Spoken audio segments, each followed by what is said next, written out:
മാലോകമൊന്നാകെ മനോമോഹനൻ കണ്ണന്റെ മായാലീലകൾ വാഴ്ത്തിപ്പാടുന്ന ജന്മാഷ്ടമി ഇതാ വന്നു ചേരുകയായി.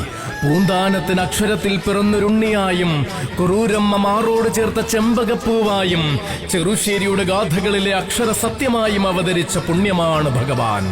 വാദത്താൽ വേദനിച്ച മേൽപ്പത്തൂരിന് വാതാലയേശനായും ഭാഗവതം ഭജിച്ച മള്ളിയൂരിന് ആരോമലായും ഭക്തിയാൽ ഭജിക്കുന്ന ഭക്തന് സന്താപങ്ങളിൽ നിന്നു രക്ഷകനായും അവതരിച്ച പരമാത്മാവാണ് ഭഗവാൻ. അതെ, രാധയുടെ അനുരാഗ പുരുഷനും കുചേലന്റെ സത്യസതീർഥ്യനും ഭഗവാൻ തന്നെ.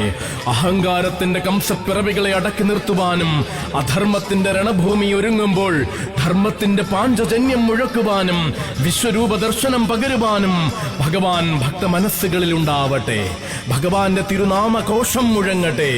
3 അടി മണ്ണിന്റെ മഹത്വം മാലോകത്തിന് സമ്മാനിച്ച വാമന സത്യമായും പവിത്ര ജന്മത്തിന്റെ പാവന സങ്കല്പമായും ഭഗവാൻ ഭക്തഹൃദയങ്ങളിൽ വിളങ്ങട്ടെ. അതെ, വരവായി വീണ്ടും ഒരു ജന്മാഷ്ടമി. പുണ്യമീ മണ്ണ്, പവിത്രമീ ജന്മം എന്നത് മനസ്സിലേറ്റി ആഘോഷിക്കാം നമുക്കീ ജന്മാഷ്ടമി. മണ്ണിതിൽ കണ്ണൻ പിറന്ന പുണ്യമീ ജന്മാഷ്ടമി.